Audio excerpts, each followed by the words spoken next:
Hello explorers, thanks for joining us again and welcome back to another exciting and informative video on our YouTube channel. If you are joining us for the first time, we want to thank you for watching. For those of you who follow our channel, you notice we focused on informative and educating content about Africa. Today we are looking at how France loots its former colonies. If you are new to this channel, we talk about travel, experience other beautiful and amazing countries in the continent of Africa, financial projects, and a lot of other things that also drive the African continent in different ways in the 21st century. Today, I will be able to illustrate to you how France continued to loot its colonies in the continent of Africa. We try to stay on those issues. However, while doing our research, we always stumble across things that will haunt us at night if we are not able to bring that to our viewers.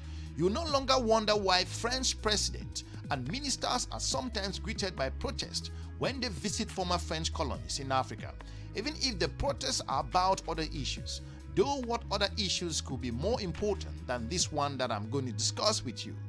In this episode, I will encourage you to watch this video to the end so you have a better understanding as to how France loots its former colony. So without any much delay, let's just dive straight into it. The first method at which France loots its former colonies is through the monetary and bankruptcy options.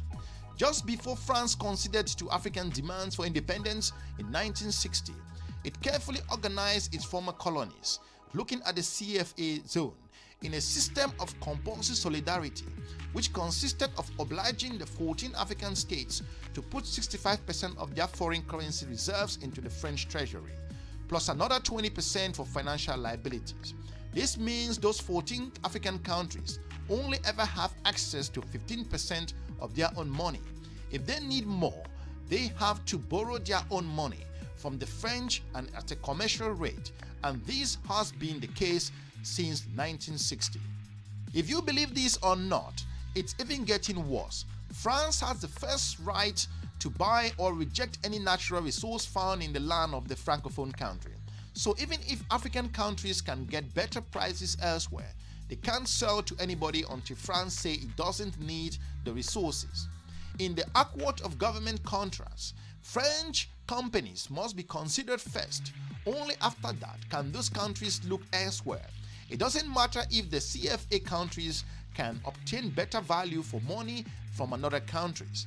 Presidents of CFA countries that have tried to leave the CFA zone have had political and financial pressure put on them by successive French presidents.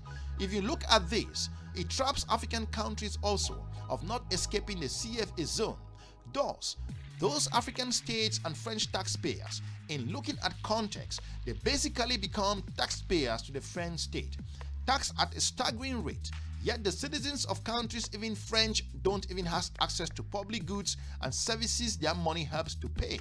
CFA zones are solicited to provide private funding to French politicians during elections in France. While doing our research, according to an interview that was granted by Professor Mamadou Coulibaly, the Speaker of the Ivorian National Assembly and Professor of Economics and author of the book The Servitude of the Colonial Park, and also won't mind also enlightening his experience with regards to this particular park.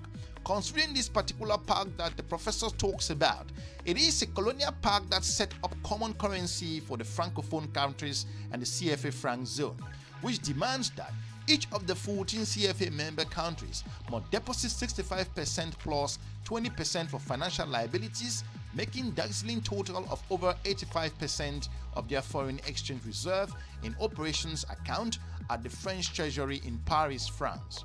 The African nations therefore have only access to 15% of their own money for national development in any given year. If they are in need of extra money, as they always are, they have also to borrow that at about 65% in French treasury at commercial rates. And that is not all. There is a cap on the credit extended to each member countries, equivalent to 20% of their public revenue in the preceding year. So if the countries need to borrow more than 20%, too bad, they cannot do it. Amazingly, the final say on the CFA arrangement belongs to the French treasury, which invests the African countries' money in its own name on the Paris Bourse, the stock exchange in France. Looking forward, ownership of natural resources has been a contentious issue within the African continent for years. It is also the colonial park that demands that France has the first right to buy or reject any natural resources found in the land of Francophone country. So even if the African countries could get better prices elsewhere, they cannot sell to anybody until France says it does not want to buy those natural resources. If you are new to this channel, we will encourage you to subscribe and share our videos to your different network. It is again the colonial park that demands that in an world of contracts and government contracts to African countries, France companies should be considered first, only that the African looks elsewhere then.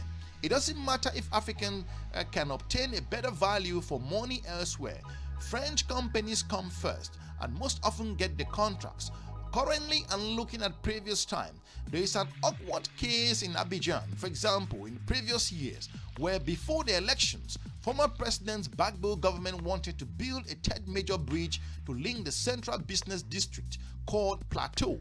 This is the rest of the city, linking that part of that amazing African capital, from which it's separated by the lagoon. By colonial park tradition, the contract must go to France company, which independently or accidentally had quoted an astronomical price to be paid in euros or in US dollars. Moving forward, from parliament resources, not happy at the time, the Gbagbo government sought a second quote from the Chinese, who offered to build the bridge at the half price quoted by France company, and waited for this. Payment will be in cocoa beans, of which Cote d'Ivoire is the world's largest producer. But unsurprisingly, the French said no, you can't do that. Moving forward, overall, the colonial park gives France a dominant and privileged positions over Francophone Africa. But in Cote d'Ivoire, the jewel of the former French possessions in Africa, the French are overwhelmingly dominant. Outside parliament, almost all the major utilities, water, electricity, telephone, transport, ports, and major banks are run by French companies or French interests. The same story is found in commerce, construction, and also agriculture.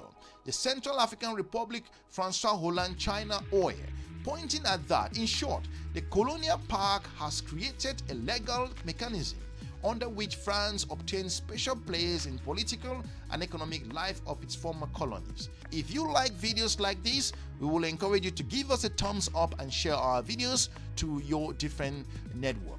The big question that many people are asking here is, why does this continues in the continent? In what meaningful way can any of the 14 countries are set to be independent?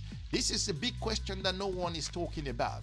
If it isn't illegal and international crime, then what is this called? In looking at different ways, what is going to take for its states to indeterminate servitude to end? Because this is also stealing by tricks from African countries. However, how much have the CFA country lost as a result of this 50 years counting relationship with France and the agreement? Remember, they had to borrow their own money from the French commercial rate. Do French people know they are living off the wealth of African countries? Have they been so far over half a century? And if they know this, do they even give it a damn? So to point out, however, when will France start paying back money they took out from the continent of Africa? Not only directly from the interest on cash reserves and loans these countries have had to take out, but also on lost meaningful earnings from natural resources. The countries sold to France belongs below market rates, as well as lost earnings resulting from awkward contracts to French companies, when other countries or contractors could have done the same job at a less price. Does any such agreement exist between Britain and its former colonies, or did they really let go when they left the continent of Africa? Hopefully, we've been able to inform you with regards to how France continued to loot its colonies in Africa. If you are from one of those African countries that you feel that this is an issue that has been affecting your country, we would like to know in the comment section. Also, If you feel that something needs to be done with regards to this particular challenging issue facing the continent's African-speaking, French-speaking countries, we would also like to hear from you. For now, I want to thank you for watching The Explorer. Hopefully, you can watch some of our other amazing videos on our YouTube channel. We are looking forward to meeting you soon in our next episode. Have a good day. Bye-bye.